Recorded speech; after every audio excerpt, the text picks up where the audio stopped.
Bom, então vamos começar, né? Mais o último workshop de desenvolvimento humano. Eu sou a Natália, estou no terceiro semestre de psicologia da Universidade de Anhanguera e sou membro da Liga Psicos. O professor Valme, que está aqui com a gente, fazendo esse workshop maravilhoso. Bom, o professor Valme, ele é doutorando em Psicologia da Saúde pela Universidade da Metodista de São Paulo, mestre em Ciências Humanas, Sociedade, Cultura e Linguagens pela Unisa, graduado em Psicologia pela Anhanguera, Unidade 3 ABC, graduado em História pela Universidade do Grande ABC, pós-graduado em Psicopedagogia pela Universidade da Metodista de São Paulo, curso livre em Psicanálise pela SBPI, pós-graduado em Filosofia pela USCS. Atualmente, ele é docente no curso de Psicologia da Universidade Anhanguera de São Paulo, Santo André, Unidade 3, e atua como psicólogo na Clínica de Psicologia e Psicopedagogia Sperari. Ele também é membro do grupo de pesquisa Ciência, Saúde, Gênero e Sentimentos, linha 2, Comunicação, Identidade, Narrativas e Consumo da Universidade de Santo Amaro. Antes de começar, eu quero deixar aqui alguns recadinhos, que hoje tem a mesa redonda LGBTQIA+, às 20 horas. Então, para quem quiser participar, vai ter certificado. A gente vai deixar o link da inscrição aqui, ainda dá tempo de se inscrever. E eu acho que é isso, professor. Pode começar.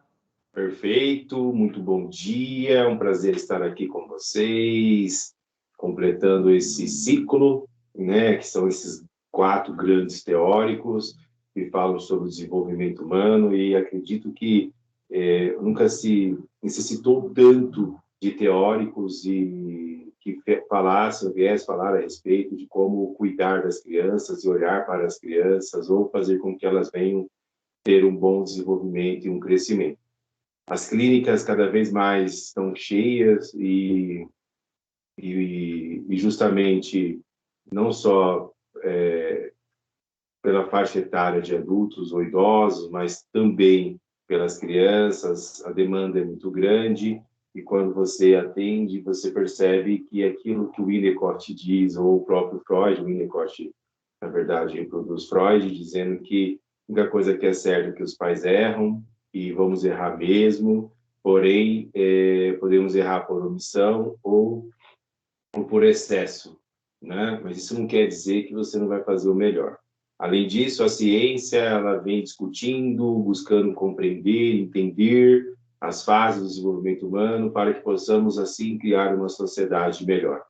A sociedade hoje está no caos, e esse caos que o próprio ser humano acabou criando, mas no caos existe a sua organização e no caos existe o que chamamos de esperança, porque é ela que, de certa forma, nos dá motivação ou nos dá força para continuarmos. E a nossa esperança é justamente uma sociedade melhor, e para ter uma sociedade melhor, eu preciso mudar meu comportamento e trabalhar com esse futuro que está no presente, que são as crianças. Porém, eu não posso deixar de lado a minha responsabilidade do meu fazer, né? Do fazer conhecer, do fazer aprender, que são os 4 pilares da educação, segundo a Unesco. O que precisamos, então, é compreender e respeitar as crianças, né?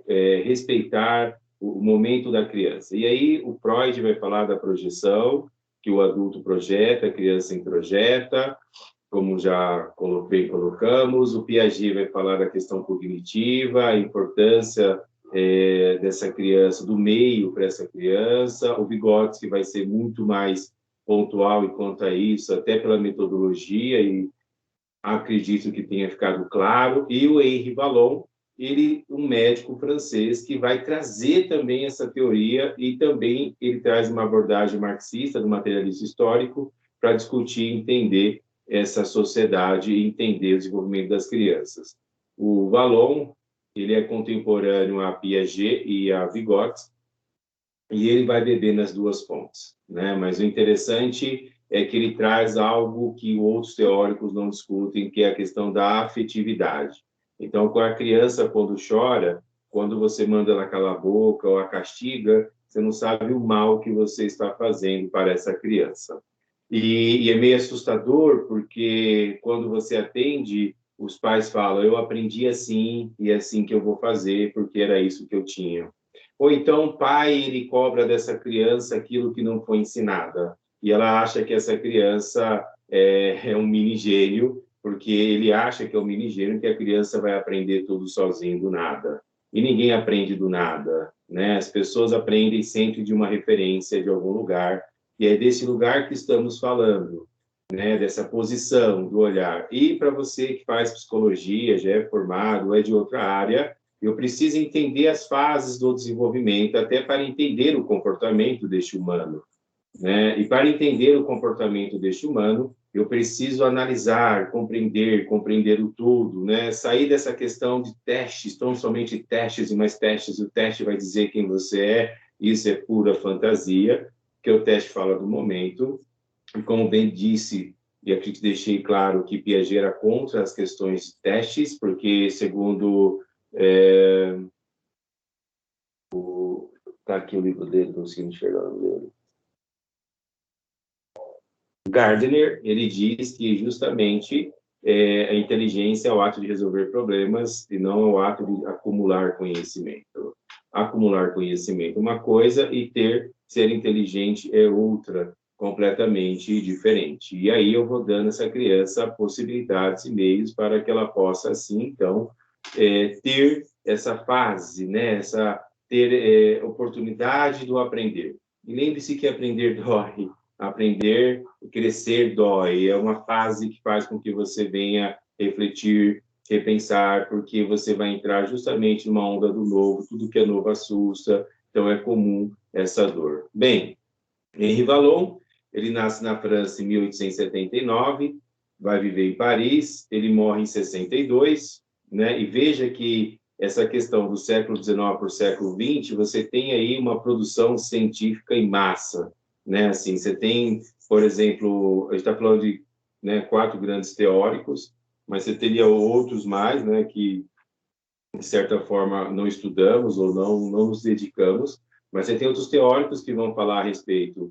O Freud, Vallon, Piaget e Vygotsky não tiraram suas ideias do nada, né? Eles justamente vão lendo outros teóricos, vão construindo suas ideias. Mas veja que Freud ele vai falecer em 39, Vygotsky vai ali até 37. Aí você tem o Piaget, que morre na década de 80. Aí você tem Henri Vallon, que morre na década de 60. Você tem a Melanie Klein, que vai morrer na década de 60 aproximadamente. Né? São grandes teóricos que estudamos hoje, que, assim, não faz tanto tempo, enquanto historiador, foi ali, logo ali, né? Vai pertinho. Então, o século XIX, o século XX, ele vai dar justamente essa ênfase para essa criança, né? Entendendo que, antes disso, alguns filósofos, como já colocamos, veio discutindo essa questão da criança, do meio, né? O John Locke dizendo que ela nasce em branco, né? O Jean-Jacques Rousseau dizendo que ela nasce boa, a sociedade a corrompe, e dizendo que a criança não é um mini adulto, apesar que, estudando um pouco da história, né, do Jean-Jacques Rousseau, você vê que ele tinha um discurso, mas a prática era outra, mais diferente, faz com que o ser humano venha repensar um pouco das suas ações, e todos esses grandes teóricos, eles tinham esse conhecimento né? Eles não ficavam presos simplesmente numa questão de uma especialização única, eles olhavam o todo. E aqui, então, ele tinha uma vida rica, teve uma grande produção intelectual, porque participava, e veja que ele era um cara totalmente ativo, ele estava no meio político, vocês vão ver que ele fez parte aí do Ministério da Educação, Secretaria da Educação, né? Então ele sempre criou ali o método, então, de certa forma, era um homem envolvido de todas essas questões sociais, tentando compreender como tudo isso funcionava e qual era o impacto. Então, quando eu digo, a psicologia social, ela afirma que psicologia é política. Você tem alguns teóricos que vão discutir isso, e quando você traz isso, né, para uma sala de aula, e aí você vê a politicagem do Brasil, uns falam, ai, credo, não discutimos política. E aí, se você não discute política, você fica na ignorância, e aí vai entrar Bauman, né, que é justamente a ideia de tirar o tirano do poder, não tem quem assuma porque ninguém quer se dispor a ficar ali fazendo esse trabalho. A política daria para discutir aqui, mas um workshop no olhar de Maquiavel, Thomas Hobbes, Rousseau e outros grandes teóricos, que você verá que a política nada mais é do que o ato de administrar, e você tem que administrar, e graças às questões políticas, né, as leis, normas e regras, é que conseguimos conviver numa sociedade. E que isso tem a ver com a psicologia, tudo, porque um ato, uma ação, uma lei cria um impacto na sociedade, e se cria um impacto na sociedade, vai criar um impacto no ser humano, e o ser humano é o seu objeto de pesquisa, é com ele que você vai trabalhar. Estava lendo hoje pela manhã, né, e dando uma olhadinha nas reportagens, e eles se repetem, né, nas plataformas aí. Eu estava vendo que o governo ele pegou uma base de 2010 e fez lá o Mais Brasil aí, Avalia Brasil, para entrar no lugar do Bolsa Família, só mudou o nome, e 400 mil pessoas foram prejudicadas porque o governo não fez o negócio direito.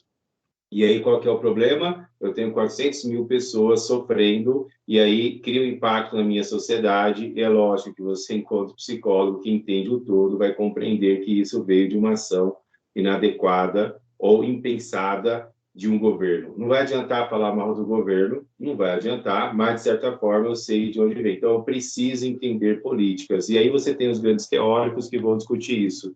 Quando você chega e fala que não discute política, você está dizendo que você não quer fazer parte ou não quer, de certa forma, entender o processo, né? E discutir política não é ser partidário, não é ser petista, PSDBista, ou ser Lula, Moro. E o brasileiro tem essa ideia pequena, né, de pensar o mundo de uma forma bi, né, só bi, né? Então, Guerra Fria, dividir o mundo em duas partes. Aí, hoje, no Brasil, você tem essa ideia, ó, homem ou mulher, quer dizer, eu não posso ter outras possibilidades, é certo ou errado, não tem talvez. Então, o ser humano ele vem treinado a ter essas duas vertentes tão somente, não se dando a possibilidade da dúvida, né? Então, o Brasil hoje, você ficava numa discussão entre Lula e Bolsonaro, e quem diz que só tem Lula e Bolsonaro? Você tem tantos outros candidatos, mas as pessoas não se dispõem a tentar entender, compreender, e vão pela massa. Entre a fala e a ação existe a mão de pensar, segundo a Silvia Lani. É uma frase dela que eu reproduzo muito, os meus alunos sabem disso, acho que a Mary está até cansada já de ouvir, ou a Vivi, esses que, de certa forma, eu tive contato em sala de aula, e eu concordo, porque, segundo a Silvia Lani, o seu brasileiro não foi ensinado a pensar. Esse que estamos fazendo aqui, pensar, refletir, analisar, e tudo isso vem da infância. Então, preciso entender as fases para criar um ser crítico, criar um ser independente, que tenha autonomia e vencer protagonista. Porque aí depois eu crio um sistema de educação para que ele tenha autonomia, mas eu não ensinei ele a ter autonomia, então ele não vai ter autonomia na educação, então todo o projeto vai para o água abaixo, porque eu não tenho as duas pontas ali trabalhadas. E aí, então, você vem com o e-mail, com a ideia da reprodução, né? Quem trabalha em escolas, ainda mais municipais ou que pertencem ao Estado, sabe do que eu estou falando. Às vezes a criança só quer terminar o ano e você fala o que você vai querer, o que você quer produzir, trabalhar. Ele diz, não, só quero terminar. E de repente vou trabalhar ali no salão da minha mãe, nada contra o salão da mãe, está produzindo dinheiro, é honesto. Mas ela poderia pensar grande, né? Mas aí não dá. Conversando com uma amiga de Dublin, ela disse algo interessante ontem. Ela disse assim, Valmi, ela vai ter um bebê. Aqui eu fico um ano, de licença recebendo pelo governo, metade pelo governo e metade pela empresa onde eu trabalho. Um ano. E na Alemanha, a mãe fica 2 anos. E aí, olha que legal. Então, eu tenho dois países que pensam na mãe e pensam na criança, porque entendem que para ter uma sociedade melhor, essa ênfase. E tem países que o pai fica de 6 meses a um ano também, ajudando, contribuindo, porque a paternidade hoje não é igual à paternidade da década de 80. O homem de hoje não é mais aquele que leva comida para casa tão somente. Ele tem que, junto com essa mulher que também trabalha, tem que levar, tem que cuidar da esposa, cuidar do filho e fazer o seu papel né? Trocar, dar banho, e isso não é um favor, não é um favor. Então, a mulher que acha que isso é um favor tem que repensar, porque ele é pai também, e ele sabe trocar, não é difícil, sabe dar de mamar. E a mulher precisa dormir, porque ela fica privada do sono, então ela fica acabada. Então, o homem precisa dar esse suporte para que ela se recupere e possa dar o melhor. A mãe ficando bem, essa criança também vai ficar bem. Tudo isso para falar que eu preciso entender de política, eu preciso entender das ações, e aí preciso criar um ser pensante. E quando alguém falar que não discute futebol, religião e política, repense isso, porque eu adoro discutir religião, né? Não a fé não se discute, mas as práticas religiosas dá para discutir no viés de Marx, é uma delícia, adoro, até babo. E futebol adoro também, né? Porque ainda mais sendo corintiano, mas eu sou fanático, não fico ali assistindo diretamente. Mas ontem eu estava assistindo um jogo do São Paulo, olha que legal. Mas por quê? Vou entender tática, né? Vou entender movimento, vou entender as torcidas, né? Por que que as pessoas deixam de comer, deixam de se alimentar para poder ir num jogo? Ó, dá para explicar no viés, né? Ontem o São Paulo os torcedores foram lá para o Morumbi com a ideia de uma final. E depois eles passaram a vaiar o time. Então, a mesma torcida que apoia o time para sair de uma fase perigosa, zona de rebaixamento, eles não tão próximo, é a mesma torcida que vai. Então, a mesma torcida que dá a mão e fala, venha, é a mesma torcida que projeta suas angústias, frustrações, suas dores. E ali, de certa forma, ele sai de algum lugar. Agora, como que esse ser humano vira São Paulino? Geralmente é o pai e a mãe que projeta nessa criança, que ela nem nasce, já fala, é São Paulino, porque a criança não tem direito à sua escolha. Olha, tudo isso é uma mera introdução para dizer que você precisa ter um conhecimento, porque a política, a psicologia, ela é multi, ela é inter, né? Ela precisa ter, não é internacional, tá? Ela é interdisciplinar. Ela precisa ter esse conhecimento, ela precisa, de certa forma, ter esse olhar, ter esse desenvolvimento. Ela precisa, né? Você precisa conhecer o todo, você precisa conhecer um pouco de neuro, você precisa conhecer um pouco de anatomia, você precisa conhecer o corpo humano, você precisa conhecer o meio social. Então, é isso que nos desafia dentro da psicologia, porque a cada ano tudo muda e tudo se transforma, como já dizia o grande Aristóteles. Então, o Vallon, ele participava dos acontecimentos da época, ele era ativo, ele estava ali, ele queria entender, ele queria compreender e saber, como médico, ele sabia que, de certa forma, isso iria prejudicá-lo. E como de costume, a gente traz um pouco do contexto histórico,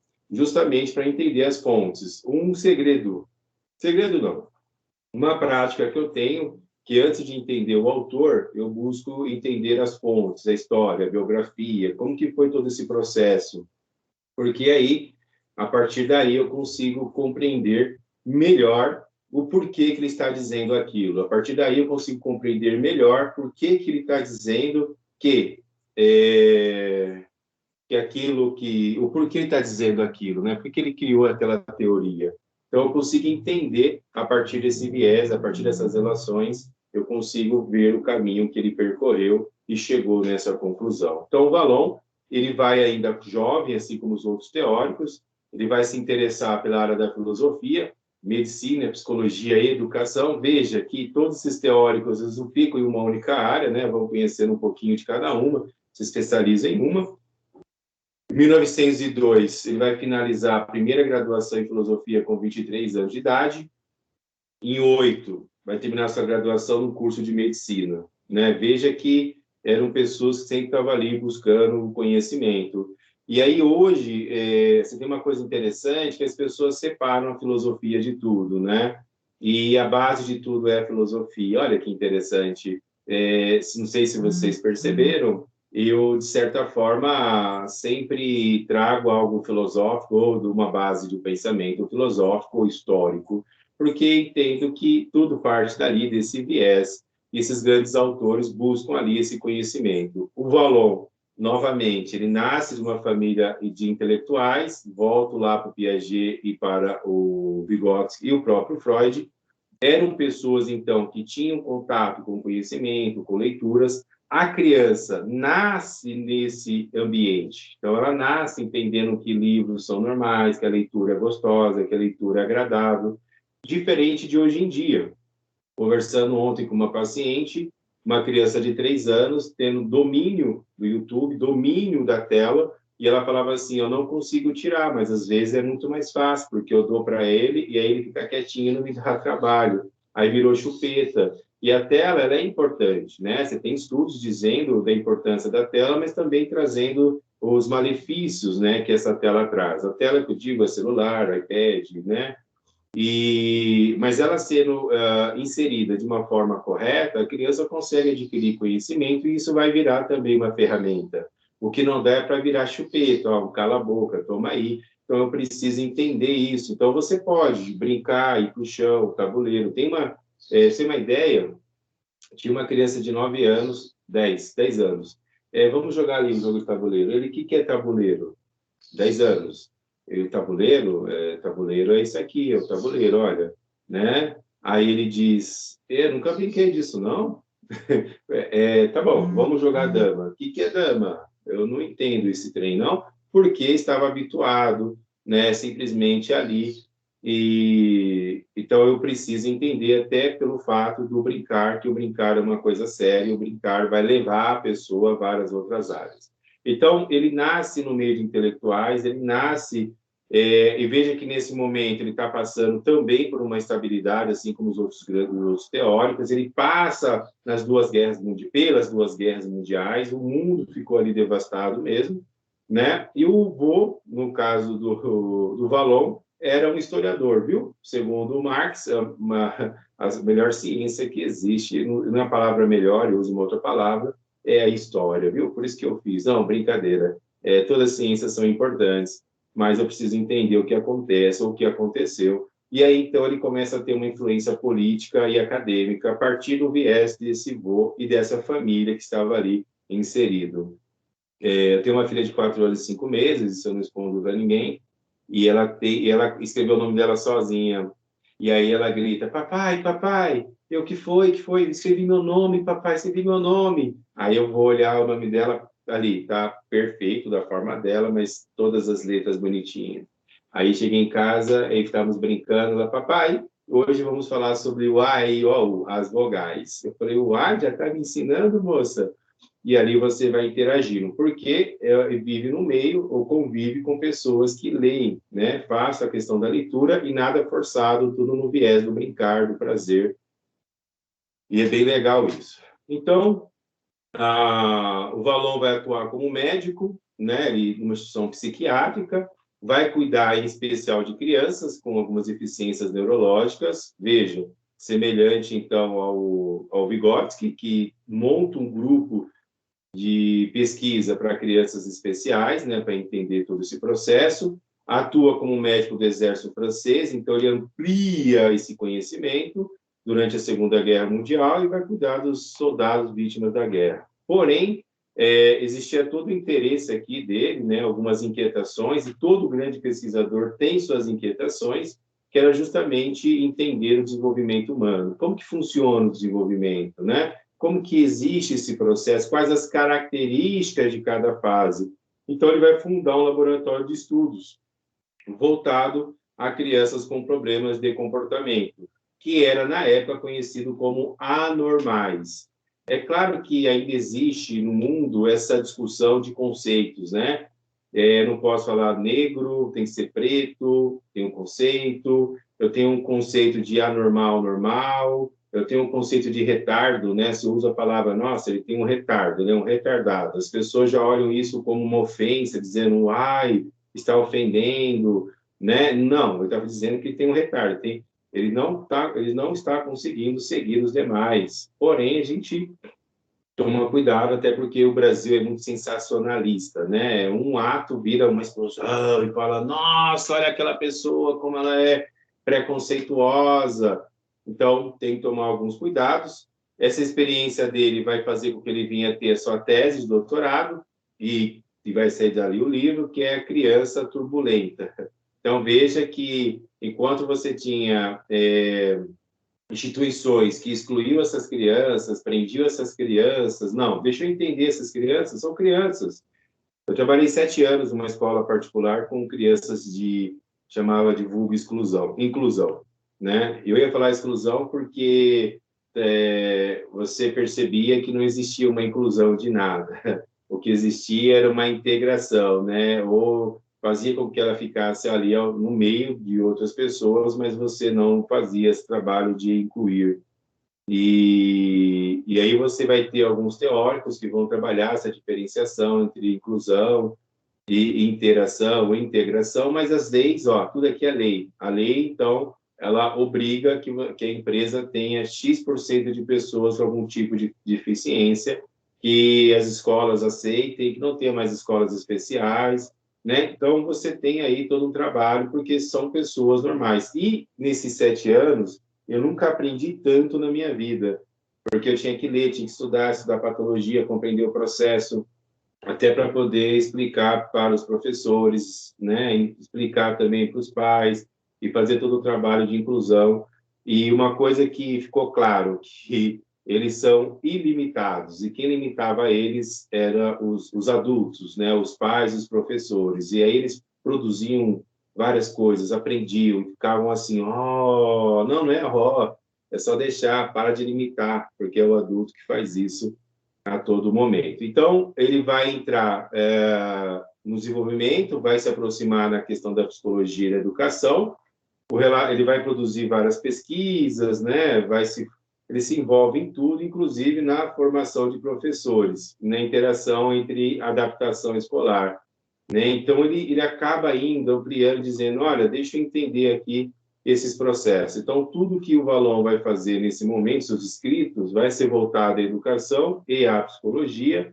Então, ele vai trazer uma questão metodológica, e esse método, ele é um método totalmente materialista histórico marxista, porque ele entendia que, a partir daí, você conseguiria compreender melhor esse ser humano a partir dessa dialética, né? A partir dessas relações, a partir do meio, sendo repetitivo. No último encontro, eu falei um pouco desse método a partir de Vygotsky, que é justamente as classes sociais que se formam. Eu trouxe até um exemplo, né? Saiu no UOL, que uma pesquisa que crianças de famílias ricas vivem 23 anos a mais do que crianças de famílias pobres. É isso, né? Esse meio vai nos formando. Então, ele vai trazer justamente esses pressupostos para entender toda essa circunstância. E ele vai ser um interacionista. Ele fala, olha, o meio é muito importante. E qual que é a grande obra dele? A psicogênese da pessoa completa. Então, o Valon vai ser conhecido por esse termo, né? Justamente da psicogênese da pessoa completa, porque os seus estudos, ele vem para uma análise do desenvolvimento infantil, é muito claro isso, e ele vai tentar aqui, de certa forma, compreender toda a genética, os processos psíquicos dessa criança, vai tentar investigar e explicar as dimensões, vai tentar contemplar a questão do corpo, a cognição e o afeto, né? A marca do Valon é justamente a investigação do corpo, cognição e afeto, né? Então, precisa entender, porque ele vai chamar de pessoa completa. Então, o que é a pessoa completa? Não é a pessoa que se completou, que está pronta. Não, eu vou estudar todas as fases, vou entender a importância do corpo para o desenvolvimento, a importância da cognição para o desenvolvimento, e vou aprender, tentar entender a questão do afeto, né? Então, a criança, quando chora, você manda calar a boca, a criança, quando você engole o choro, tudo isso vai causar um mal muito grande para essa criança. E ele vai afirmar que eu preciso explicar, entender, compreender e ter paciência. Então, veja, o adulto novamente fazendo as suas implicações porque não tem paciência. Aí eu pego a fala da...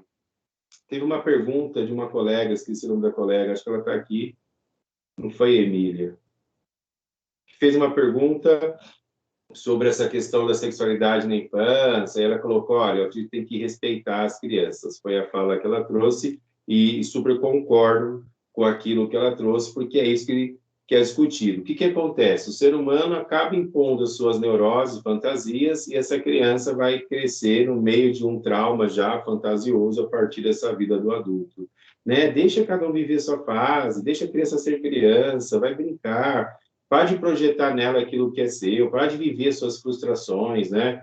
Essa criança vai ser uma jogadora de futebol. Para que isso? Deixa ela ser o que ela quiser, né? Eu quero ser o jogador. Tá bom, filho, vamos jogar então. Não, hoje não quero mais, hoje eu quero ser Tá bom, vamos ser médico, hoje eu quero limpar, beleza, vai fazer, né? Vai mostrar. E o bacana é que ele entende que, assim, né? Não dá para separar corpo e mente, não dá. Aliás, tudo que estudamos, ele é inseparável, só discutimos separadamente para entender melhor cada função. Fica melhor, assim, para os estudos, né? Então, o que ele vai dizer? Que o recém-nascido, quando ele nasce, ele não consegue sobreviver sem a presença do cuidador. Oh, não é novo, né? Todos os grandes teóricos já discutiam isso, e o ser humano é o único mamífero que precisa, né, de um adulto para cuidar, senão ele morre. Né? Você tem que pegar a criança, colocar no peito, ela não sabe onde está o peito, não vai até seu peito. Né? Você pega um mamífero, ele já vai sentir um cheirinho, um cachorrinho, seja for, já sente o cheiro, o gatinho, ele vai sentir o cheiro e já vai lá e vai mamar. A criança não, se você não leva até o peito, mostra que ela não vai, então ela vai morrer, então ela precisa, né? Então esse período desse recém-nascido, ele é justamente caracterizado por uma fase meio difícil, né? Porque o bebê ele não consegue separar esse mundo, né, de que ele está vivendo. Tudo pertence a ele, tudo está junto a ele. Por outro lado, esse cuidador ele vai ter que, de certa forma, identificar as necessidades desse bebê para satisfazê-lo. Então, ela está suja. O que ela vai fazer? Vai chorar, vai espernear. Já tem uma comunicação. Está com fome? Vai chorar. Tudo chora, né? Está com frio? Chora. Está com calor? Chora. Mas, assim, a mãe é incrível, né? A mãe já consegue identificar o tipo de choro. Ih, tá sujo, vou lá limpar. Ih, tá com fome, vou lá dar comida. Ah, tá com frio, vou lá esquentar. Então, esses recursos que a criança acaba tendo é justamente o grito, o choro, né? São movimentos ordenados, é uma sensibilidade. Então, ele vai dizer que os músculos, olha isso, né? Os músculos vão ali também ajudar nessa relação da comunicação, e tudo isso é importante. Por quê? É uma linguagem inicial do bebê. Então, a criança fala, é você que não entende. E trazendo aqui para uma discussão, eu adoro pets, adoro bichos, adoro todo tipo de bicho, e algumas pessoas falam com o cachorro e falam, será que ele entende? Eu acredito que ele deve entender na língua dele, mas você não vai entender o cachorrinho, mas você sabe que o seu cachorrinho quer a partir do seu conhecimento, o seu bichano, né? Então, você tem sua relação. E você acredita que entende ali a sua forma de falar. E eles falam, quando quer comidinha, uns latem, outros, né, riscam, um quando quer fazer suas necessidades fisiológicas, ficar rodando na frente da porta. Ah, ele quer ir ao banheiro. Pum, ir ao banheiro é boa, quer fazer suas necessidades. Aí vai, né? Então, assim, né, as pessoas se comunicam. É pelo comunicar que eu consigo, então, viver bem numa sociedade. Não tão bem, né? Mas eu consigo entender este outro. Então, esta é a linguagem inicial desse bebê, e eu preciso, então, entender que a motricidade é a primeira forma de contato do bebê com o mundo. Então, olha a importância da motricidade. Então, gatinhar é muito importante. Aí você pega uma mãe que chega no seu consultório e fala assim, ah, meu filho tem 4 anos. Ah, tá bom, entendi.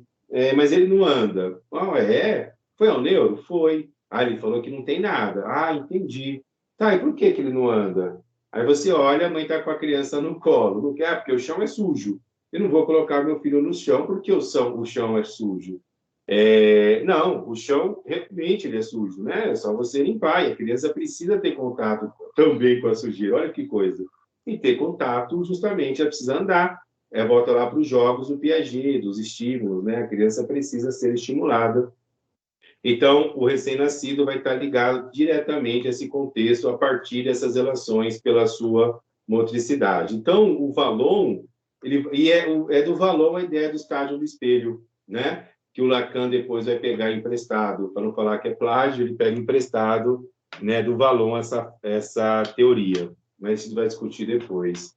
Então, nesse sentido, essa questão do corpo, dos movimentos, das emoções, eles apresentam, de certa forma, uma função desse desenvolvimento humano.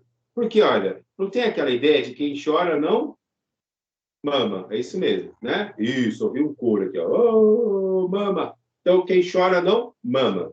É isso, né? Eu preciso, faz parte do meu desenvolvimento, eu vou até o que eu quero, eu vou ter que realizar os meus desejos. Não é uma questão de desejo porque, nossa, olha como ele é mimado. Não, porque eu preciso para sobreviver.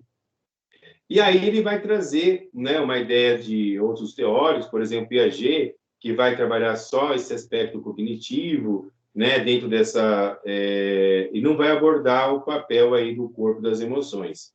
Novamente, por isso que a psicogênese, né, completa, porque ela tenta trabalhar essas três relações, né, esse tripé da formação da criança.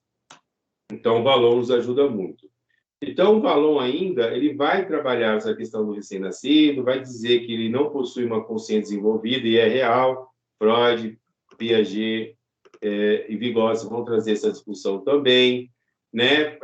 Porque ele é um jeito ainda, é um sujeito ainda que ele depende dessa relação, ou ele acha que depende desse mundo, mas depende muito desse outro. Existe uma fusão entre ele e o outro, porque a mãe pertence a ele, tudo pertence a ele. O bebê não se vê separado do mundo, porque, né, imagina, não é à toa que se você colocar 10 mães assim, enfileiradas e soltar seu filho, ele sabe quem é você, né? Ele vai até você, até nessa idade. Não, se não tiver aqui, não vai estar andando, né? Mas ele sente, ele sabe quem é a mamãe dele.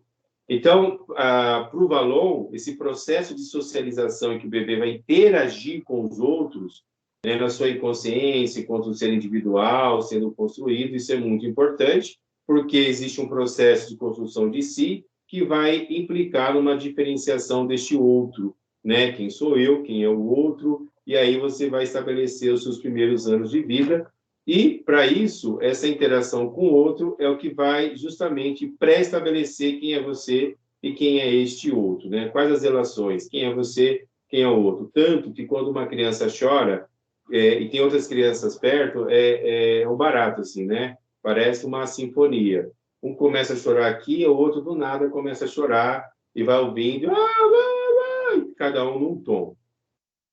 Então, o meio onde essa criança vive justamente vai ser essencial para a sua construção. Olha isso, né? Então, eu preciso, de certa forma, que esse meio, né, que venha a ser importante, porque vai ser imaginado, representado, desejado, sonhado, né? E, então, toda a nossa construção vem a partir dessas relações do meio concreto e também dos afetos que ali estão. Por isso, você tem que tomar cuidado quando fala para a criança, né? Por exemplo, tem muitas mães que fazem isso. A criança tem 4 anos e a mãe fala assim: eu não queria ter esse filho. Aí ele veio e acha que está sendo legal para a criança. Imagina, eu estou vendo a minha mãe que ela não me queria. Cara, você acha que isso é normal? Guarda para você essa informação, né? Guarda para você. Ah, eu não queria essa criança. Então, um outro caso que eu acompanho, que a mãe falou assim, a mãe tem raiva, né? Nasceu sem querer, já tinha fechado a fábrica, e nasceu isso aí, ó, nasceu isso aí. Cara, olha o que você fala para a criança, né? Fora que você trata ela de forma diferente. Então, eu preciso, de certa forma, usar palavras adequadas. Te amo, você é vencedora, você... Mesmo que não fosse um desejo, foi sem querer. Tá, o que foi sem querer? Você estava transando. Quem transa pode ter o filho, você corre um risco. Então, foi sem querer? Conta outra, né? Mas eu estava tomando um comprimido. Beleza, aconteceu ali algo que não era para ter acontecido enquanto acidente. Mas aconteceu, então beleza, vamos lá, vamos assumir, né? Então, o que eu preciso fazer? Eu preciso justamente trazer essa criança, usar palavras boas, falar que ama, trazer dar para ela um afeto, né, positivo, até porque ela vai criar ali, a criação, a fantasia aqui, ela é muito importante para desenvolver as historinhas, né? Valme, enquanto historiador, era contra essas questões, até por alguns estudos que eu estava fazendo. E depois que eu me tornei pai, eu falei, caramba, olha quanto isso é importante. Eu fui me aprofundar nos estudos, Piaget, Vygotsky, Vallon, Freud, eu falei, preciso trabalhar isso. Hoje me fantasia até de Papai Noel. Então, assim, né, justamente porque a barriga ajuda, né? Então, não precisa nem colocar enchimento. Então, de certa forma, você já vai entendendo o quanto isso é importante até para a criança se desenvolver dentro desse processo, dentro dessas relações. E é isso, né? Imagina eu ficar falando para a criança, não, você não foi desejado. Nem eu não te queria. Aí é lógico que na adolescência ele vai dar trabalho, na vida adulta vai se sentir rejeitado, vai ter problemas de relacionamento, né? vai ter muitos problemas de relacionamento. Você vê muitos pais fazendo isso. Aí você repreende o pai. Ontem eu estava atendendo uma família e uma mãe falou isso para uma criança de 3 anos na minha frente. Ah, mas não deu outra. Eu falei, ó, posso pedir um favor? Não fala mais isso, não. Né? Ela não precisa saber que você não a queria, ficou com raiva e agora você tem um amor excessivo. O seu amor excessivo é culpa, meu amor. Você está sendo culpada porque rejeitou sua própria filha. Mas ela não precisa saber disso. Espera, né? Deixa crescer, vai tendo as relações e acabou, não é tudo que a gente fala. Peraí, não, mas eu sou uma mãe sincera e verdadeira. Verdadeira para quem? Você é uma mãe frustrada. Pelo amor de Deus, ajuda aí. Aí sua filha vai dar problemas aí depois, emocionais, sentimentais, psíquicos. Olha, onde eu errei? Aqui, né? Porque, mas eu aprendi assim, eu fui criada assim. Tá, mas você pode mudar. Todo mundo é Gabriela, então? Eu nasci assim, vou morrer assim? Era música, né? Como eu sou um grande cantor, eu não vou cantar aqui, senão eu vou perder essa relação. E é verdade, ó, alguns pais usam essa fala até na brincadeira. E não é para brincar com isso, é sério, o negócio é sério. Porque a criança pega isso e vai usar para ela para o resto da vida. Então, cuidado. Fala que ama. Gente, é difícil falar, é difícil. Né? Eu, quando tive minha filha, 2 sentimentos assim explodiram dentro de mim. Né? É o excesso de medo de perder, então faz tudo certinho, e o excesso de amor, que eu falo, caramba, então isso é amor. O que eu sentia antes era alguma coisa, mas isso é o amor. E quando eu vejo algumas mães falando, nossa, meu coração que bate fora do peito, eu entendo. Quando eu vejo algumas mães falando assim, sentindo culpada e tentando fazer o tudo pela essa criança, eu entendo. Entendo mesmo, né? Porque é isso, existe um excesso, 2 sentimentos que explodem. Ah, minha vida mudou depois que eu tive minha filha. Minha vida mudou depois que eu tive meus filhos. É muito legal isso, porque muda. Ontem uma amiga perguntou, né, como que era essa questão de ter. Eu falo, cara, é minha fonte de inspiração. Ah, mas é muito gasto. Eu não vejo dinheiro, eu vejo ali o afeto. É fonte de inspiração. Chega em casa, tá me esperando, a gente brinca, a gente curte, né? Faço questão de falar que amo, escuto ela falar que me ama, aquilo já, puf, já me quebra. O meu dia pode ser horrível, mas quando eu chego em casa e olha aquele sorriso, eu esqueço o meu dia, né? E ali eu vou brincar, vou interagir, vou fazer, vou acontecer, e vai... Cara, isso é fenomenal. E é claro, está dizendo então que você é um exemplo. Não, vou errar. Freud já disse isso, o Vygotsky também, eu vou errar, mas eu estou tentando fazer, né, criar uma base para que possa. Então, você é um exemplo? Não, não sou exemplo nenhum, porque a criança já é um próprio manual, é só você olhar para ela, né, e dar para ela esse manual. Vai dar o limite, vai fazer, vai acontecer. Nunca teve tanto TOD, né? Tanto transtorno desafiador, opositor desafiador. Nunca teve tanto TOD como está tendo ultimamente, porque é o pai que não dá limite, é o pai que faz muito, ou é o pai e mãe que negaram essa criança, fica revoltado. Bem assim, tem várias coisas, apesar que é uma questão neurológica. Mas é isso, cuidado, cuidado, cuidado mesmo. Não vá expor a criança. Fala que ama, a criança está chorando, a gente vai ver, olha, chorou, faz parte, vai ali 5 minutos, alivia aquilo e ela vai ficar bem, tranquilamente. E outra, criança que chora é porque está viva, pelo amor de Deus, deixa chorar, né? Ai, mas me irrita. Então vai trabalhar a sua irritação. Ah, e os vizinhos, para de ser neurótico, o vizinho quando faz barulho nem pense em você. Você vai pensar, seu filho está chorando, contém ali, fica tudo bem, ó, até sair, até diminuir o choro e ela entender que não precisava, ou precisava chorar, né? Porque ela estava querendo dizer alguma coisa e você não entendeu. É isso. Às vezes minha filha, quando ela quer falar alguma coisa e vem chorando, algo assim, eu, pera, para, eu não entendi. Se você chorar, eu não vou entender. Então, assim, fala o que você quer primeiro, tá bom? Aí ela fala, agora entendi, vamos fazer, né? Eu não estou conseguindo ler direitinho as perguntas, porque eu estou em 2 telas. Alguém pode, sobre o Todd aí?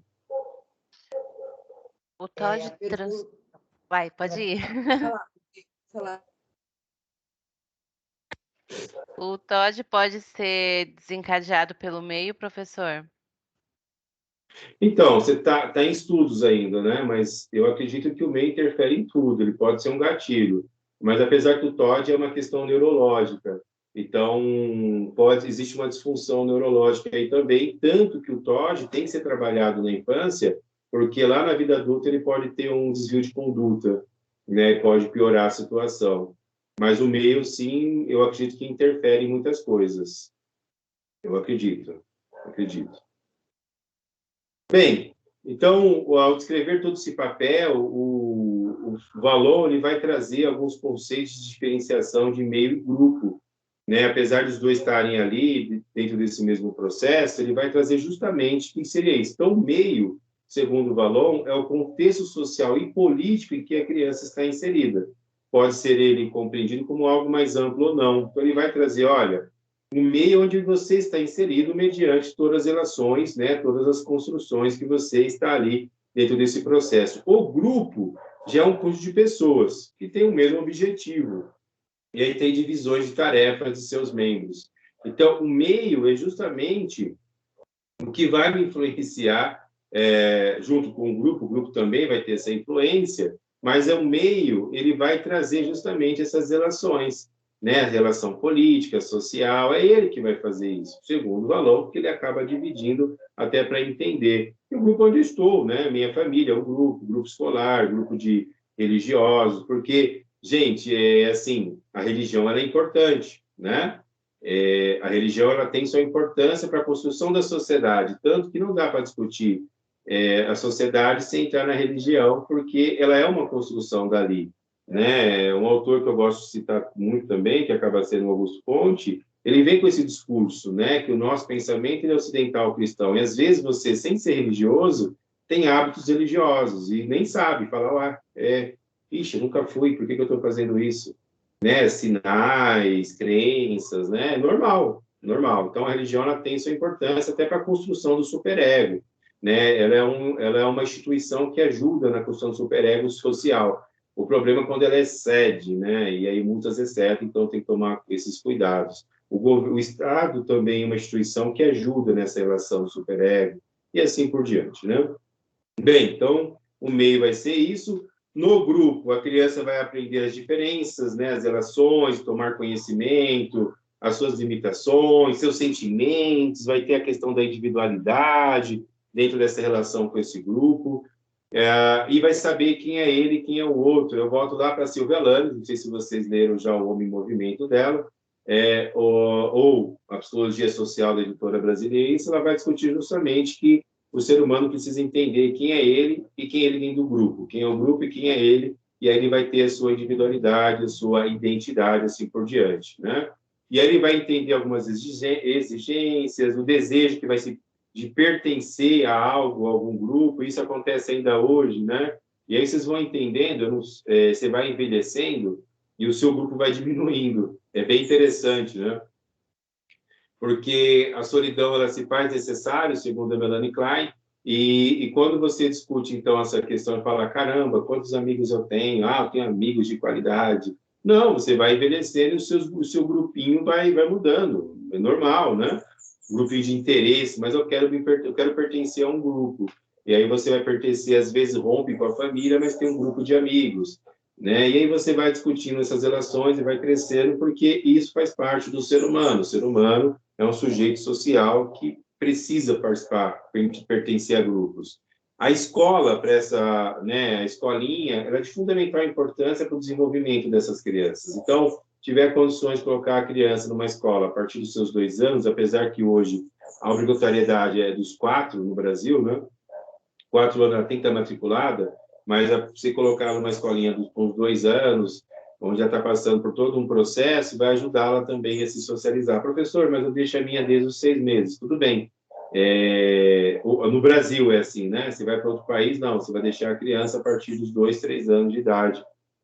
Né? O Brasil tem essa política que poderia ser mudada, mas mudar isso aqui hoje é comprar briga aí com os grandes empresários e os nossos políticos não estão dispostos a isso, nem o bolso deles, né?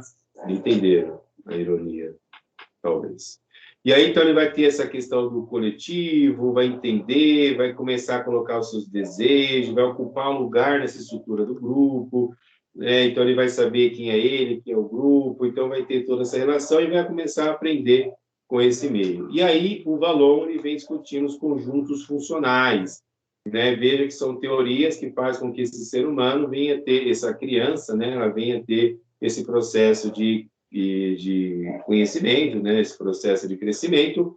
E ele diz, então, que o psiquismo é uma unidade que resulta da integração, que ele vai chamar de conjuntos ou domínios funcionais. E é isso, né? Porque é afetividade, conhecimento ou cognição, o ato motor e a pessoa.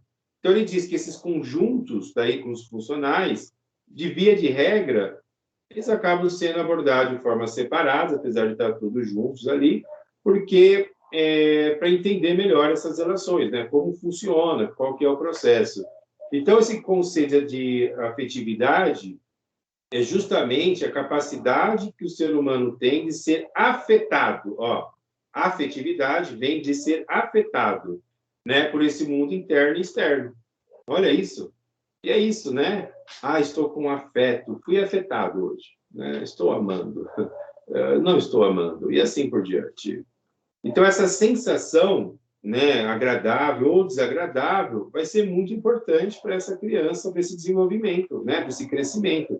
Então, pode-se pensar que o sujeito é afetado a todo momento. Aí dá um exemplo, né? Uma instituição de ensino em que a professora solicita ao aluno uma determinada atividade, uma realização de um desenho, o resultado na afetação da criança, ao mesmo tempo que também é afetado. Nesse sentido, a partir de uma concepção dialética, pode-se pensar que o sujeito afeta e é afetado pela circunstância de seu meio social. Quer ver uma coisa legal, para quem tem filhos ou pode orientar? Criança adora riscar a parede, né? E é normal, né? Com 2 aninhos, 3 aninhos, 4, é normal. Aí tem aquelas mães neuróticas que falam assim, ai, minha parede! Cara, depois você pinta de novo, passa alguma coisa. Mas para não riscar toda a sua sala, né? Não riscar, você pode criar uma parede só para ela rabiscar. Cara, dá super certo, dá super certo. E ela vai riscar essa parede, tá tudo bem, né? E ela vai riscar só ali. Você pode comprar tinta de lousa, né? Pinta a parede, aí compra lá o giz, ele pinta. Ah, mas tem alergia, tá bom. Ou então, você pede para essa criança fazer seus desenhos. Pega o desenho e põe na parede. Só um minutinho.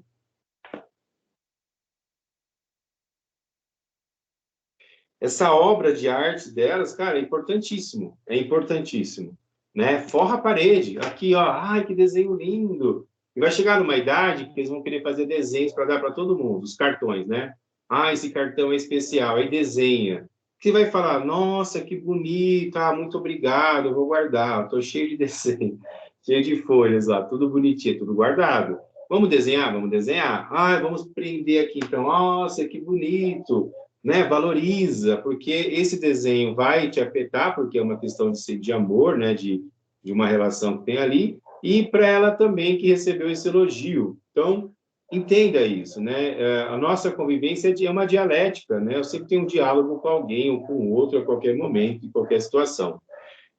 Então, além disso, né, de você expressar o afeto, você vai ter a emoção, sentimento e paixão. Olha isso que legal. Então, a emoção, ela vem justamente por essa questão corporal, motora, visível, né, que é ativada pelo fisiológico. E aí eu consigo, então, expor essa minha afetividade.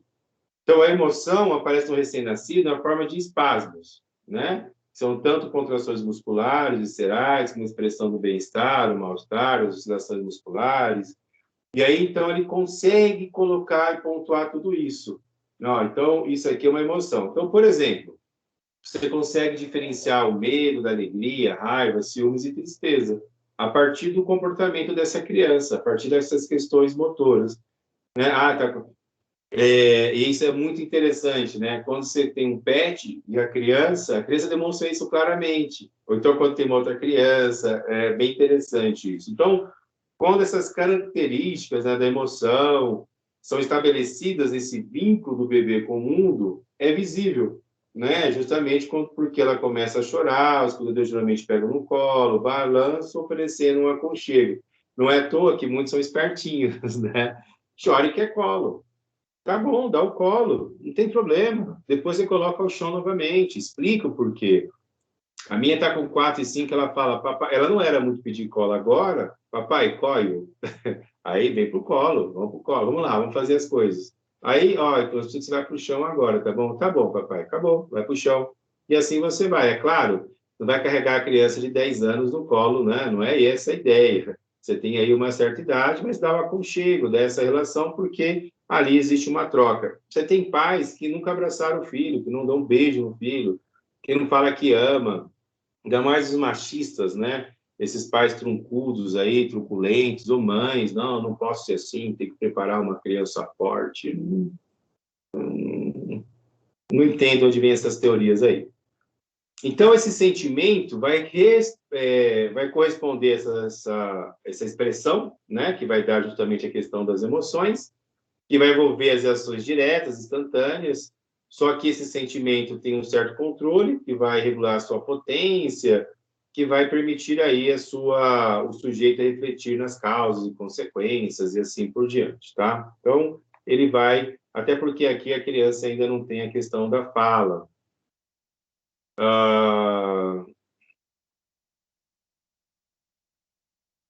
Bem, então o Vallon, como Piaget, ele vai dividir justamente o desenvolvimento humano em estágios, tá? Por quê?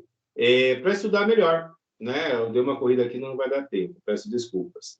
Eu me perco, eu fico muitas vezes no assunto e, né, peço desculpas. Então, ele vai dividir, assim como o Freud fez, assim como o Piaget fez, justamente para entender melhor essas relações. Por quê? Ele vai querer entender essas contribuições, né, que essas afetividade, a questão cognitiva e motora vai trazer para a construção do sujeito. Por isso que ele acaba tendo essa psicogênese completa, porque ele não está olhando o sujeito só a partir do processo de ensino-aprendizagem, ele olha o sujeito a partir da sua questão motora e da sua questão afetiva, né? E é muito importante mesmo a partir dessas relações. Então, quais são os estágios de desenvolvimento para Vallon? Então, dentro dessa teoria psicogenética, ele vai trazer aí esses estágios, entendendo as relações, trazendo que tudo esse componente afetividade que vai fazer com que a criança venha ter esse conhecimento. Então, ele vai dividir o desenvolvimento infantil em 5 estágios. Ele vai chamar de impulsivo emocional, sensório motor e projetivo, personalismo, categorial e, por último, a puberdade e adolescência. E é isso que ele faz. Olha, então vamos separar isso aqui para entender melhor. Porque da forma que eu estou falando, fica amplo. Não, vamos entender cada processo. E é claro que eles colocam as idades, que seria justamente aproximadamente, né? Então, aproximadamente chego nessa idade, aproximadamente isso, aproximadamente aquilo. É o que está próximo. Então, no estágio de 0 a 1 ano, ele vai chamar de impulsivo emocional. Nesse primeiro estágio, o bebê vai expressar as atividades a partir da produção motora, e é mesmo, para quem tem filhinho, né? Às vezes contrai a barriga, está com cólica, criança sofre de cólica, né? Assim, são poucas crianças que eu não vi sofrendo com cólica. Aí você dá lá uma série de... Às vezes o médico, né, receita algumas coisas, às vezes não, você tem que pegar a mão, esquentar, colocar alguma bolsinha quente ali para ajudar a criança. Por quê? É a partir daí que ele vai, né, trazer vai mostrar a partir desse desconforto.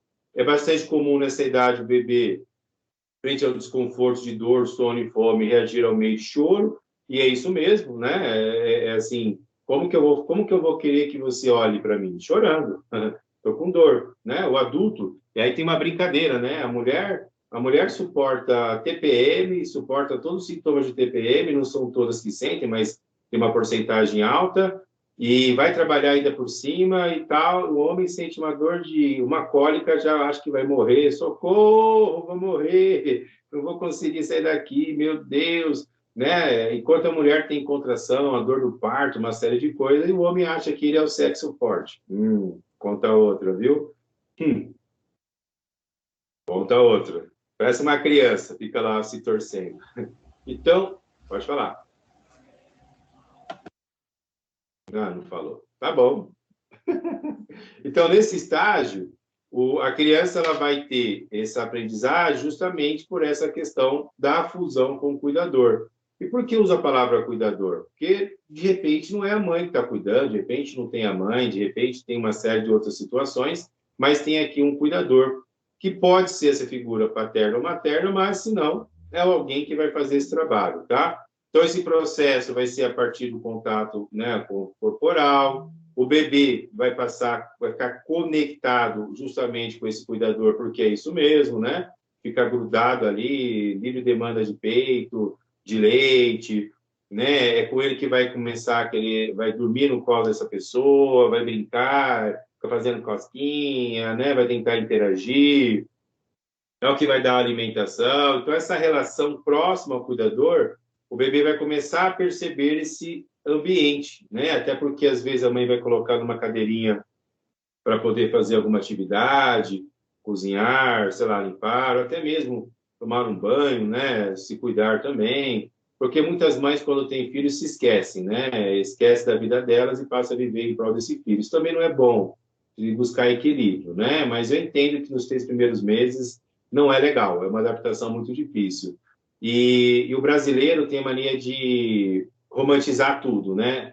Ai, que bonito, mas ninguém fala para essa mãe que ela vai sofrer, que o corpo vai mudar, que ela vai passar por um luto, tem uma questão social, que ela não vai mais dormir sozinha, né? Que ela não vai poder sair simplesmente e falar, tô saindo e volto a qualquer hora, né? E esse pai também. Não, peraí, tem algo aqui, vamos lá, é isso que vocês querem mesmo? Vocês têm responsabilidade, né? Você tem países, por exemplo, na própria Alemanha, o índice de idosos lá é altíssimo, por isso que eles incentivam, ó, eu te pago 2 anos de salário se você tiver um filho, porque eu preciso ali ter essa taxa de natalidade, essa taxa de crescimento, senão, né, a nação acaba se perdendo ali, os velhos morrem, e aí não tem ninguém mais para, né, trazer essa relação, até porque os velhos também produzem, mas os jovens vão produzir também, então preciso ter esse equilíbrio, que é muito importante. Então, essa relação vai trazer aos poucos essa diferenciação. Então, o bebê, ele não apresenta compreensão de quem é um ser separado do seu cuidado. Aí você pode pegar a teoria da Melanie Klein, né, do Winnicott, e tem algumas mães que falam assim, né, você deve ter escutado isso. Nossa, eu acho que eu vi só um peito para o meu filho, que ele me veja que é peito. Né? E não é, né? Isso também tem uma questão afetiva. O segundo estágio, sensório-motor projetivo, que vai de 1 ano a 3 anos aproximadamente. A criança vai desenvolver habilidades importantes para o seu processo de socialização, vai começar a ter a questão da fala, da marcha, com o recurso de conhecer esse mundo e a si mesmo. A criança vai se voltar para o mundo externo, vai começar a conhecer a questão dos objetos, vai indagar, vai começar a perguntar, começa a andar. Cara, e aqui é fenomenal, é muito gostoso, né? Porque você não vê a hora de ver a criança andar e ao mesmo tempo fala, Jesus, segura, me ajuda. Você vira as costas, está subindo pelas paredes, né? Até porque está conhecendo o novo. Então, o que você tem que fazer? Preparar o ambiente. Não deixa nada pontiagudo. Coloca EVA no chão, aqueles tatame, sabe? Põe tatame. Eu não tive sala durante, acho que uns 2 anos. Era tatame. Deixa ela no tatame, porque cai não vai machucar, né? Porque criança cai muito nessa idade, bate muito a cabeça, então tem isso, então é interessante. Depois você tira o tatame e acabou, vida normal. E quem for te visitar vai entender. Se não entender também, paciência, não visite. Bem,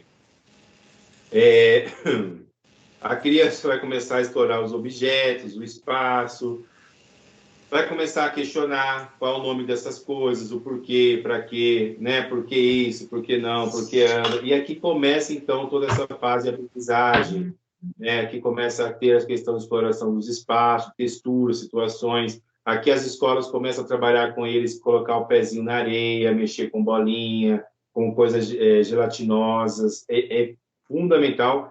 Tanto que o método monsoriano trabalha isso já desde dessa fase, nessa faixa etária, trabalha até antes, na verdade, justamente mostrando que ele tem ali, ele vai entender, ele vai compreender esse mundo, e eu vou dar para ele ferramentas, possibilidades para que ele possa assim se construir. Já no terceiro estágio, de 3 a 6 anos, ele vai trazer o que chamamos de Eu não consigo ler, querida. Professora dessa fase. Alguém pode... Foi eu, professor. É nessa fase, de interação com o ambiente que a criança adquire medo? Não, o medo vem de antes, né? O medo ele é um mecanismo de defesa, né? O medo ele é inerente porque é o medo que faz você pensar, refletir. Talvez ela venha estar um pouco mais consciente, mas tem crianças que têm um terror noturno, tem uma série de coisas aí. Então o medo ele sempre está ali. Talvez a conscientização dele, sim, é a partir daqui. Não é à toa que quando você conta algumas historinhas, aí eu tinha lá minhas percepções, até porque, segundo Bruno Bertenheim, as histórias foram escritas para adultos. Então, quando você canta para o seu filho, boi, boi, boi, boi da cara preta, pega esse menino que tem medo de careta. Cara, é assustador esse trem, porque quando eu ver um boi, eu vou correr porque eu estou cantando que esse boi tem que pegar esse menino que tem medo de careta. Ou então, assim, nana, neném, que a cuca vai pegar, vem pegar. É nana, neném, que a cuca vem pegar. Papai foi para a roça, mamãe foi passear, ou mamãe foi trabalhar. Poxa vida, como que eu vou dormir direito? Fala para mim. Está me dizendo que o bicho-papão vai me pegar e meu papai não está aqui, nem minha mamãe, que são eles que me protegem? Você está de brincadeira, é o meio social. E aí você vai discutir com alguns extremistas, não, mas não tem nada a ver, tem tudo a ver, sim, né? Ela já vai trazer esse olhar. Começa a contar a história do lobo mau. E ela vai ter medo do lobo, né? Claro que vai ter medo do lobo, porque o lobo foi e comeu a vovozinha, engoliu a vovozinha. Poxa, tá de sacanagem? Eu levei minha filha, né, aqui no Bibi Ferreira. O Bibi Ferreira tem um grupo muito legal de teatro para quem tem filho. Gente, eu aconselho. Uma peça de 30 minutos é rápido, 40 minutos no máximo, é objetivo, né? Até porque é criança que consegue ficar parado. E eu fui assistir a Chapeuzinho Vermelho e o Lobo Bom. Fenomenal. Adorei, cara. Fenomenal. A Chapeuzinho Vermelho vai, já conta a história dizendo que eles fizeram uma mudança e pede permissão ao autor. E o lobo, ele é bom. E o mal é o homem que destrói a natureza. Então, ele começa a trazer uma historinha de conscientização para as crianças desde pequeno. É muito legal. Depois foi assistir a Frozen, né? Porque Frozen é Frozen. E também foi muito legal da Frozen. Depois ela foi assistir uma Moana, mas aí eu não pude ir. E a mãe dela disse que foi muito legal, foi bacana. Né? Porque estava bem próximo ao filme, que cantam bem, mas a Moana ali eu não vi, hoje ela está encantada pela Moana, pela Frozen, é bem legal isso, né? E fala do mar, fala de sujeira, ó, olha isso, Vivi, olha isso. Aconteceu, foi na terça-feira. Estávamos lá, eu e ela, estava brincando ali, desenhando, fazendo na lousa, agora foi para a lousa, né? A gente conversando, e ela fala assim, papai, oi, filha, você não vai ganhar presente de Papai Noel. Aí eu, filha, mas por que não vou ganhar presente de Papai Noel? Papai, você não se comportou bem. Eu, nossa, me comportei sim. Por quê? Você fala muito palavrão, papai. E Papai Noel não vai dar presente para quem fala palavrão. Eu, nossa, filha, é verdade, o papai fala palavrão. Você desculpa o papai, papai não vai mais falar palavrão na sua frente. E eu adoro palavrão, né? Mas eu não posso falar mais palavrão na frente dela, porque ela entendeu, e é isso mesmo. Quando ela estiver na adolescência, a vida jovem e adulta dela, ela vai fazer as escolhas dela. Mas olha a moralidade, que legal. Ela traz uma questão de moralidade bem interessante. Eu sei onde eu posso falar porque sou adulto, ela não. Então ela não reproduz e diz ainda, olha, você não pode. Você está certa, filha, eu não vou mais falar palavrão. E você aprende com isso, né? Então ela pega uma questão do Papai Noel, né? Tudo bem que é uma questão consumista, capitalista, indiferente, mas tem todo o imaginário dela e isso é muito importante. É, e isso é importante. Então, para quem sempre analisou histórias musicais, é isso. Eu fico meio assim mesmo. Tanto que teve uma musiquinha, né, que eles estavam cantando e aí eu falei, ó, não é legal isso aí não. Aí pararam. Né? Porque é isso mesmo. Então a gente analisa. Eu não quero ser chato, não é isso. Pelo contrário, mas não preciso já trazer para essa criança esse mundo já é mal, gente, já é pesado pra caramba. Eu vou deixar mais pesado? Não, lógico que vai mostrar a realidade. Lógico que, por exemplo, ela fala, papai, coloca a música da cantora que morreu, que é da Marília Mendonça. Aí eu, tá bom, papai, coloca. Aí coloca a música da, né? Papai, é essa moça que morreu? Ah, por que que ela morreu? Olha isso. E aí eu um dia falei para ela que quando chega não, ela perguntou alguma coisa e tal da faixa etária, acho que eu falei para vocês. E aí eu falei quando chega na velhice, depois da velhice é a morte, né? E ela falou assim, papai, eu não quero que você morra. Não, papai, você tem barba branca. Eu falei, eu tenho. Papai, eu não quero que você morra. Aí ontem ela fez a mesma coisa, o vô dela falou assim, não, mas depois da velhice é a morte. Aí ela, meu papai, porque ele tem cabelo branco, né? Aí ela, mas meu papai tem barba branca. Eu não quero que meu papai morra, né? Porque ela estava ali associando uma coisa a outra. Então você acaba aprendendo, mas tem coisas que eu não preciso falar para a criança agora. A criança não é um mini adulto. Então, quando você vai brigar, não briga na frente dela, não discuta na frente dela, e não exija dela uma compreensão que não é para a idade, né? Então, você vai dialogar? Tem um bom diálogo, senta, conversa, mas tem coisas que eu não preciso falar, entende? Não precisa. E eu não estou escondendo ela do mundo, ou faz nada disso. Pelo contrário, já vê o mundo mal, né? O mundo está aí. Então, você pode trabalhar de outras formas, né? E é bom analisar mesmo. Eu acho que o grupo da Liga fez um trabalho com a Beatriz na época, era a Beatriz, a Mary e a Monique, que fez um trabalho sobre a psicanálise codificadas do Bruno Bertenheim. Foi a Liga que fez, né? Vocês fizeram. É isso, você vai ver que tem. A gente fez um grupo de estudo do livro, professor. Isso, maravilhoso, é isso mesmo. Cara, vai estudar. E tem um outro autor, que é Fadas do Divã, que tem como referência a psicanálise com de fadas. Então, leia o Bruno Bertenheim e depois leia Fadas do Divã. Vocês vão entender, é tudo uma questão do simbólico, das representações, do meio. Então, eu preciso compreender essas coisas, é muito importante. É muito importante. É muito. E se você é um pai e uma mãe que vivencia isso, cara, é maravilhoso esse universo. Você pira, né? Você fala, uai, e você volta lá. Mas também não é ficar comparando. Eu não tive isso. Lógico que não. É outro tempo. O mundo é tecnológico. Tem moto voando já, carro voando. Gente, pelo amor de Deus, né? Na nossa época, a gente jamais você estaria aqui, ó, numa relação conversando com a gente aqui, né? E eu concordo. A criança vai ter o tempo dela para viver. E aí eu trago uma passagem bíblica. Eclesiastes capítulo 3. Quando Salomão disse que existe um tempo para tudo debaixo dos céus, Salomão está certíssimo, e existe mesmo, né? Tempo de plantar, de colher, de amar e ser amado, de matar e morrer, para tudo tem um tempo, né? Matar ali não é a pessoa, por favor. Então ele diz que para tudo é um tempo, gente, está ali, e é verdade, para tudo é um tempo, então pare de pular fases. Por exemplo, novamente, a minha crítica a pessoas que beijam boca de criança, a minha crítica é quanto à questão de querer passar esmalte, querer vestir a criança como mini adulto. Para que isso? Deixa ela ser criança, deixa ela escolher, deixa fazer. Ela vai ter a fase dela, né, de fazer isso. Se você é uma pessoa que já faz isso, que se pinta, né, que faz todo o processo, você já vai ser um exemplo. E vai chegar na adolescência, eu quero ser igual a mamãe. Eu quero passar o batom aí, quero passar o esmalte, né? E novamente, vocês já entenderam que quem estraga a criança são os adultos. Deixa ser criança, respeita os momentos, também não vai ficar julgando o seu parceiro, a família do outro que não faz. Faça você a sua parte, né? E vai ali trabalhando isso e está tudo bem.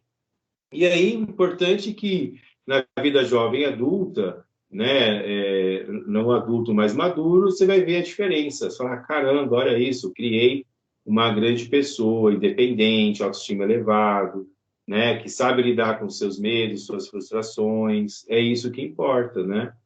É isso que importa. Então, tudo vem a palavra. Gente, trata bem, fala que ama, que gosta, tá junto, faz questão de ficar junto, mas eu trabalho pra caramba. Beleza, o tempo que tá junto é ali, qualidade. Mas é no carro. É no carro? Vai conversando, vai trocando. Não fica só dando bronca. Para. Você vai mostrar o limite, né? Você vai potencializar isso. Você vai discutir isso. E a criança vai obedecer, porque ela vai entender. E sem precisar bater em ninguém, fazer nada disso. Até porque o ECA é contra, não permite. Realmente, essa pedagogia do agredir fisicamente e verbalmente não funciona em nada. Você vai ter aí, futuramente, uma geração de revoltados. Como já passamos, já, né? Bem, esse estágio, então, a criança vai começar a identificar algumas coisas, né, do personalismo, já fala em personalidade. Lembre-se, a personalidade se transforma ao longo da vida, você muda as características. Então, você muda? Muda. Eu sou assim, vou morrer assim. Não vai, não, é mentira. Você muda, né? Você só não percebeu, mas você mudou. Então, para você ter uma ideia, nem as suas células são mais as mesmas. A diferença é que você tem memória. A sua memória, ela faz com que você lembre, graças ao bom Deus que temos a memória. E se não fosse a memória, queridos, é assim, tudo mudou, suas células são outras, né? Seu corpo é outro já. Você fala, caraca, porque tem uma mudança, né? Então, o ser humano cria essa ideia de ser assim, morrer assim, ficar rígido. Então, aqui a criança, ela já começa a diferenciar quem é a criança, quem é um adulto, tem essas descobertas. Ela começa a identificar justamente algumas questões falando, né? Falando do coleguinha da escola. Ai, fulano briga muito, fulano chora muito, fulano faz isso, fulano faz aquilo. Lembra aquela criança que uma chora, as outras vão chorando? Ela não consegue identificar. Aqui ela consegue. Ó, fulano chorou, eu não, né? Ontem a minha filha falou assim, papai, a amiguinha X empurrou a amiguinha Y. Eu falei, filho, e você? Não, eu não, papai, foram só elas. Eu falei, ótimo, fica longe disso daí, né? Então você vai trazendo, ela consegue falar. Você consegue aqui também, né, possibilidades que a criança venha ter, venha aprender, possibilidades que a criança venha ter um olhar diferenciado, começa a confrontar algumas respostas, não vou, não gosto, não quero. Cara, e nessa idade, para quem é mãe, sabe disso, nossa, começa a ter uma seleção por alimentos, né? Antes ela gostava de feijão, agora não. Antes gostava de macarrão, agora não. Antes queria ovo, agora não. Antes comia vegetais, agora não. Depois volta, né? É bem interessante aqui. Começa a falar, não quero. Às vezes nem experimentou, não quero. O que você vai fazer? Não, primeiro experimenta, oferta. Ai, que gostoso! Então come, né? É bem interessante. Ela começa a constituir um pouco aqui da sua idade, começa a entender essa questão das descobertas, né? Desse conhecimento, ela começa então a compreender e começa a perguntar tudo. Por quê? Por que que o sol? Por que que o azul? Aí vem a música da Luna lá, que é do último encontro, até brincando, né? E a música da Luna, ela impregna também, né? Eu quero saber porque o gato mia, é verde por fora, vermelho por dentro, é a melancia. Cara, é muito legal. Impregna aquilo, mas é bem interessante e é bem essa fase também. É bacana, né? O quarto estágio, de 6 a 11 anos, nesse processo tem a diferenciação, onde vai ser consolidado aí, a criança começa a explorar mais o mundo externo e interno, então ela começa a saber o que é fantasia e o que é realidade. É verdade, o melhor desenho, eu acho. Tem vários desenhos legais, né? Mas esse é legal. E quando você tem filho, você assiste 40 vezes o mesmo desenho num dia e tá tudo bem. E tá tudo bem. Depois muda, depois volta. É um barato. Isso eles aprendem, né? Aprendem ali algumas palavras, a questão de moralidade. Eu falei de alguns desenhos já, né? O Daniel o Tigre, Calil, são desenhos também que trabalham essa questão, bem, é bacana, então é bacana. Assistam, ajuda bastante. Até a compreender, né? Se você tiver a fim de aprender. Se não, for um adulto soberbo que acha que sabe tudo, não dá, né? E outro, alguns pais que falam assim, mas não faz nada, só brinca. Caramba, quer que faça o quê? Que trabalhe? Hã? E é difícil na idade deles. É difícil lidar com a realidade também. Não é difícil para você? Também é difícil para eles. Custa ter empatia? Professor, teremos que adicionar o quê? Eu não vi. no seu currículo essas especializações em desenho, hein, professor? Porque antes não tinha, né? Agora tá cada vez Não, mais. Que não, lindo isso. assim, eu adoro, é legal, é verdade, é legal. E é claro que eu assisto já numa visão mais técnica, assim, né? Eu vejo e falo, entendi. Tem um Pororô também, que é legal, trabalha grupos, né? A Marcha, né? Falei assim, palavra errada. A Marcha e o Urso também tem essas questões. Ah, mas a Marcha, ela é toda... a Marcha, ela bate de frente, ela é teimosa. É uma criança, né? Vai ver a criança. E o Urso é o que dá o suporte para ela, que entende. Se você entender o desenho, você fala, caramba, é bem isso mesmo. É bacana, né? Você tem que ter um outro olhar mesmo. Então, eu evito. Aí, veja, né? Ai, professor, a criança pode assistir o Road 6, Round 6, Road 6, sei lá que coisa é essa. Eu assisti. Claro que não, pelo amor de Deus. Não vai assistir um trem daquele, até porque não é classificação da idade deles. Ou com o advento da internet, perdeu-se as classificações, porque antes você tinha as classificações, né? Aí eu vi uma criança hoje cantando Batatinha, dá até frio na barriga. Ai, meu Deus, o que ele entende dessa brincadeira? Entende? Assim, isso é para adulto, né? E a temática desse seriado é justamente um grupo de ricos, ó, bem marxista, que vai brincar com os pobres. E para você ganhar uma premiação. E as pessoas morrem para ter aquilo, e os ricos estão se divertindo. E vão usar as brincadeiras. Cara, você não vai passar isso para uma criança, vai traumatizar a criança. Ai, credo. Não, não é credo, não, é real. Aí vai perder sentido, aí vai ter uma revolta. Cara, para que isso? Tem classificação para quê? Para que tem psicólogo? Para nada. Né? Para que tem os especialistas que falam sobre isso? Respeita. Né? Não vai passar para o seu filho. Tem morte, tira ali, não precisa ver essa violência, essa agressividade. Como alguém escreveu aqui, ó, respeita o tempo.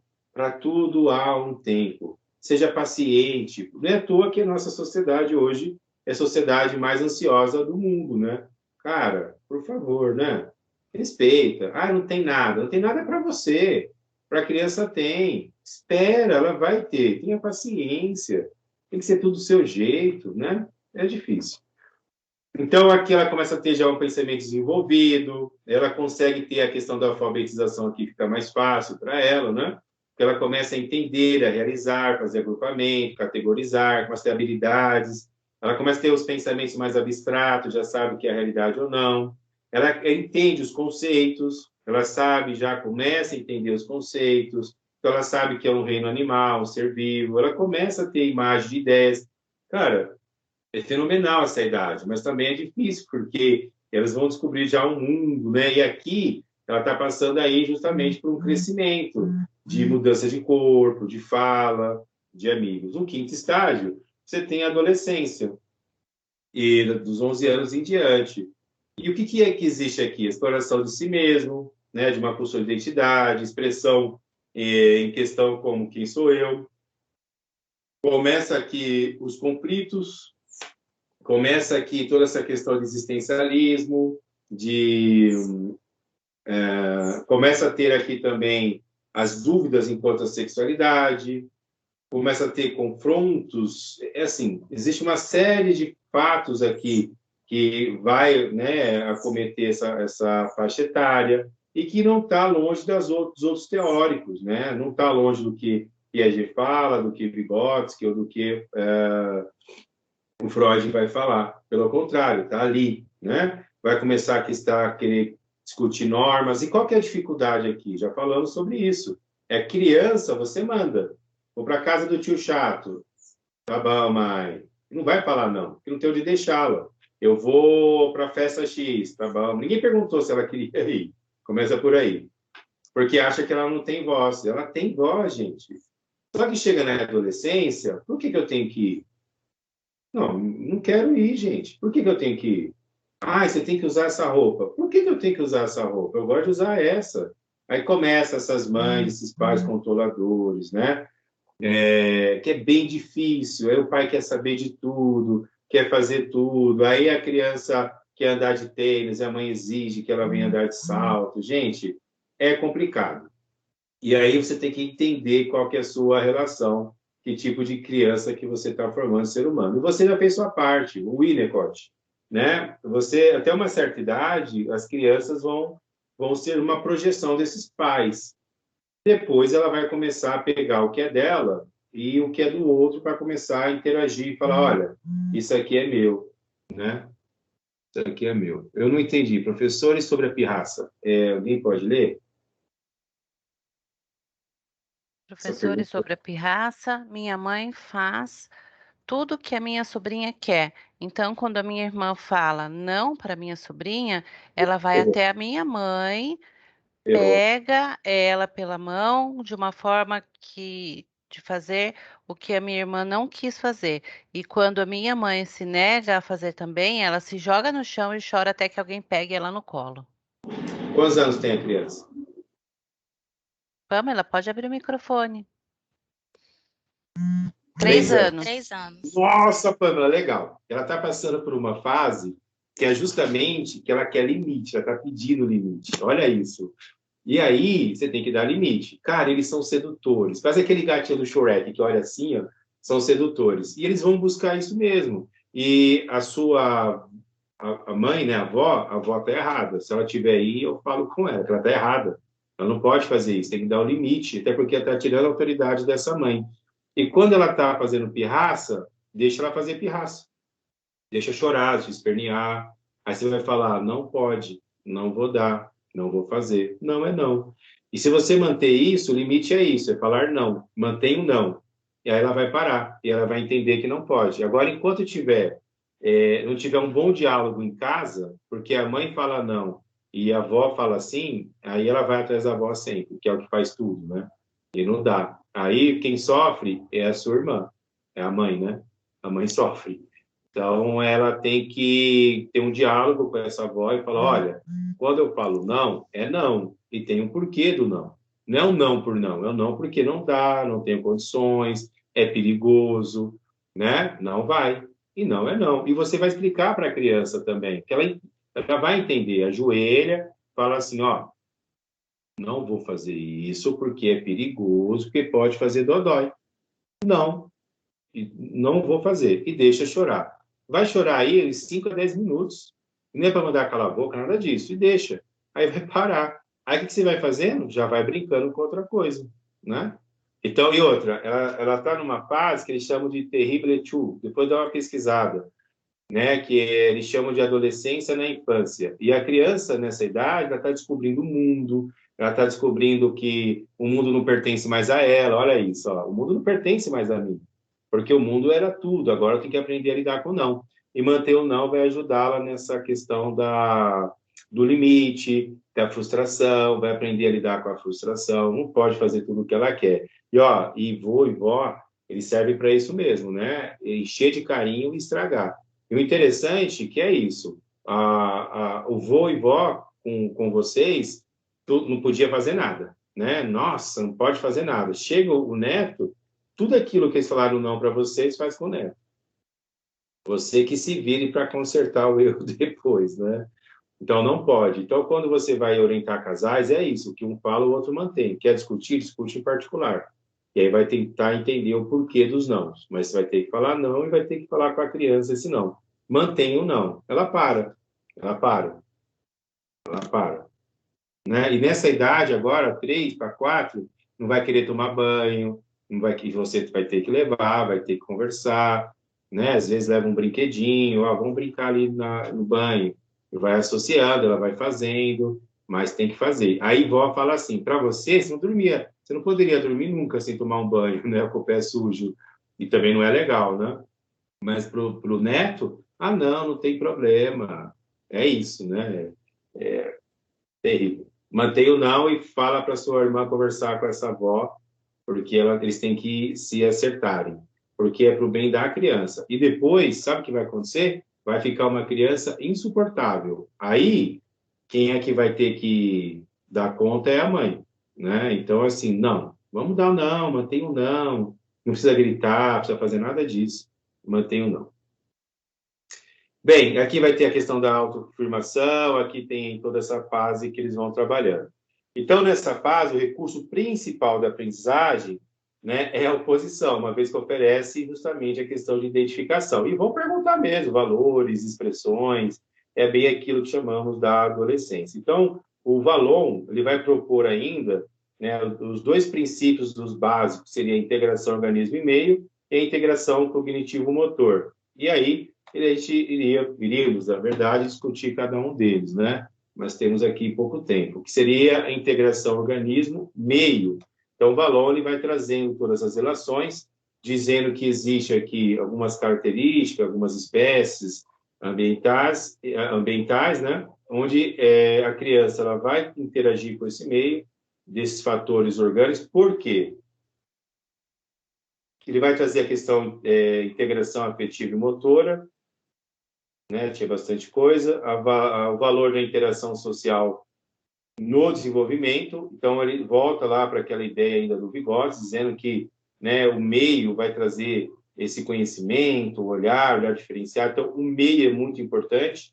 Então, uma criança de 4 anos que já possui linguagem desenvolvida é capaz de captar um meio social muito mais complexo e amplo que aquela criança que não tem, porque aqui ele entra no que chamamos justamente da linguagem. Então, qual que seria a função dessa relação no meio infantil? É ajudar a criança, né, dar mais pontos, mais ferramentas, a trabalhar a questão do simbólico, vai se apropriando dessa identificação e vai ali se construindo a partir dessas relações com o meio. O contexto social é muito importante, não importa onde você mora. Quem faz o ambiente é você. Então, você pode fazer disso melhor. Então, a escola, né, são comuns alguns conflitos.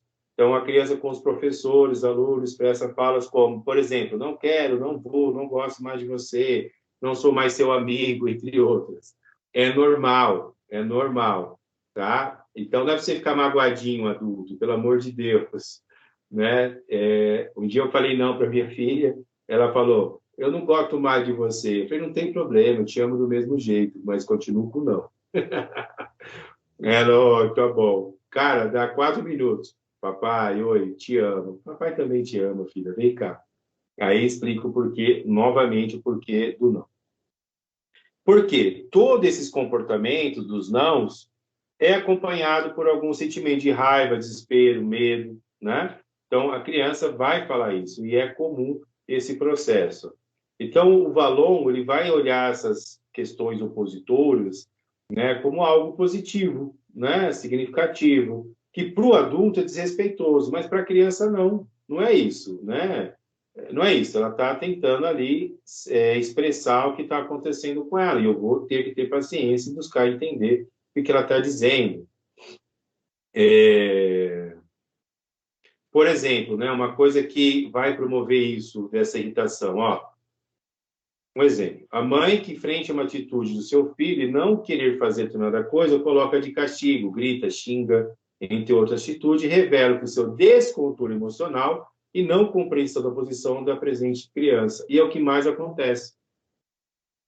Primeiro, que a criança não é seu escravo. Segundo, que a criança ela faz no tempo dela. Terceiro, você não perguntou se ela sabe fazer.